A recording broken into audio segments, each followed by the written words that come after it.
Coming up, an early morning apartment fire leaves one person dead. And federal prosecutors drop their appeal for the overturned death sentence for a Minnesota man. Plus, President Joe Biden delivers what the White House is calling a major address. Valley News Live at 10 starts now. This is Valley News Live at 10. Good evening and thanks for joining us. I'm Nisha Taylor. One person has died following an early morning apartment fire in Grand Forks. Emergency crews responded to 21 South of 4th Street around 4:15 this morning.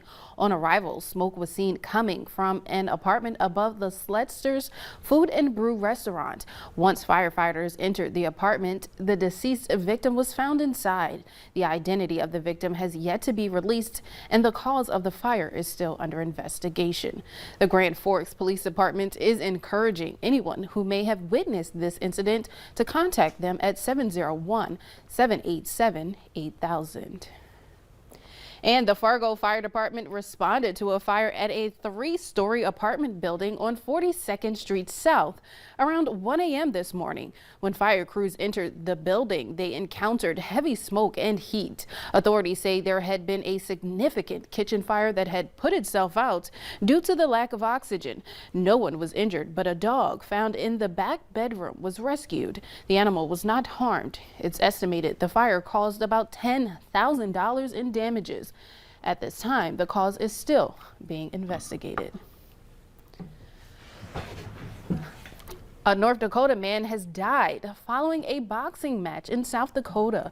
LaRon Peoples of Dickinson was a contender in the elite male division at the South Dakota Golden Gloves boxing event in Rapid City on March 19th. After the match, Peoples was taken to a local hospital where he died the following day. Peoples was a defensive back in 2011 and 2012 for the Minot State University football team. He also attended Dakota College at Bottineau. Federal prosecutors are dropping their appeal of a judge's ruling overturning the death sentence for a Minnesota man convicted in the 2003 kidnapping and killing of a University of North Dakota student. Although prosecutors say they still intend on seeking the death penalty once he's resentenced. In a court filing from Friday, prosecutors and defense attorneys for Alfonso Rodriguez Jr. voluntarily agreed to dismiss the appeal. The Crookston man was convicted in 2006 for killing UND student Drew Shadeen. He was sentenced to death in the first and only federal capital punishment case in North Dakota. Last year, the judge overseeing Rodriguez's trial overturned the death penalty and ordered a new sentencing phase. The judge ruled that Rodriguez's constitutional rights were violated. The FBI is offering a $15,000 reward for information leading to the arrest of a fugitive charged in the January 6 U.S. Capitol breach. Jonathan Pollock is one of a small group of people who apparently went on the run after being charged. The 23-year-old from Lakeland, Florida, is accused of assaulting multiple police officers with a deadly weapon. According to court documents, co-workers say when Pollock came back from D.C., he bragged about his involvement. But a few days later, he allegedly claimed he had a family emergency, left, and never came back. The FBI has been trying to arrest him since June. President Joe Biden ending his week in Europe with what the White House is calling a major address, pledging in the speech to protect the U.S.'s NATO allies and delivering his strongest criticism of Russian President Vladimir Putin. Melissa Rainey reports. He's a butcher. Harsh words for Russian President Vladimir Putin as President Joe Biden looks to bring comfort to Ukrainians displaced by the war. You're all brave. Biden wrapping up his high-stakes trip to Poland, visiting refugees, and delivering a speech from the Royal Castle in Warsaw. We will have a different future, a brighter future, rooted in democracy and principle, hope and light, of decency and dignity, of freedom and possibilities. For God's sake, this man cannot remain in power. Earlier in the day, Biden met with his Polish counterpart, reasserting the U.S.'s commitment to NATO's Article 5, which pledges a collective defense if a member country is attacked.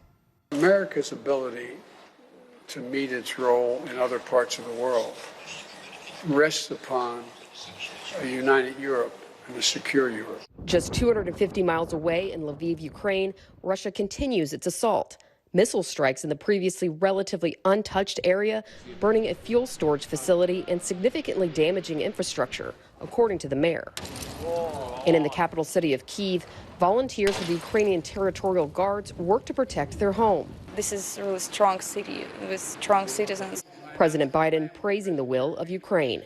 Their brave resistance is part of a larger fight for an essential democratic principles. And offering more support. We stand with you, period. I'm Melissa Rainey reporting. The North Dakota State Investment Board has decreased its investments in Russia by millions of dollars since early March. As of Friday morning, the board's holdings with Russian ties have fallen to about $2.7 million. When the board initially voted to divest on March 3rd, that number was around $10 million. North Dakota's Board of University and School Lands, more commonly known as the Land Board, has also decreased its investments in Russia since the war began.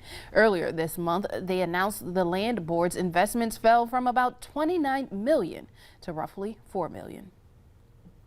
Later on Valley News Live at 10, a woman battling a rare cancer gets support from the local community. But up next, temperatures are a potential storm headed our way.